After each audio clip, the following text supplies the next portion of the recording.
হরে কৃষ্ণ দাদা ও দিদিরা, আপনারা সবাই কেমন আছেন? ঈশ্বরের কৃপায় আমি ভালো আছি। নিয়ে আসলাম আর একটা নতুন ভিডিও। চ্যানেলে নতুন হলে চ্যানেলটা সাবস্ক্রাইব করে দেবেন, ফেসবুক থেকে দেখলে ফলো করে দেবেন।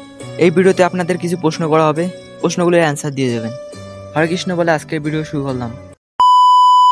এদেশে থাকার পর যদি শান্তি করে পূজা করতে না পারি, তা কেমন দেশে বসবাস করি আমরা? যেখানে দুর্গা পূজা করতে গেলে দুর্গা ঠাকুর ভাঙিয়ে দেওয়া হয়, মন্দির পর্যন্ত ভেঙে দেওয়া হয়। এদের বিরুদ্ধে কোনো আন্দোলন করলেও কোনো কিছু কাজ হয় না। প্রতি বছর দুর্গা ঠাকুর ভাঙচুর থেকে মন্দির ভাঙচুর সবই চলে। না এদের বিরুদ্ধে কেউ কিছু বলতে পারে, না কেউকে কিছু বলতে দেয়। সব তারা নিজের মর্জি মতন করে। এই ভিডিওতে কাউকে মেনশন করে কথা বলা হয়নি। আমরা বলি ধর্ম যার যার, উৎসব সবার। কেন প্রতি বছর ঠাকুর ভাঙচুর করা হবে? এই প্রশ্নটা আপনাকে দিয়ে দিলাম। কেন বা আমাদের আন্দোলন করা হয় মন্দির ভাঙচুর, ঠাকুর ভাঙচুরের জন্য? কেন বা প্রতি রাতে আমাদের পাহারা দেওয়া লাগে আমাদের মন্দির?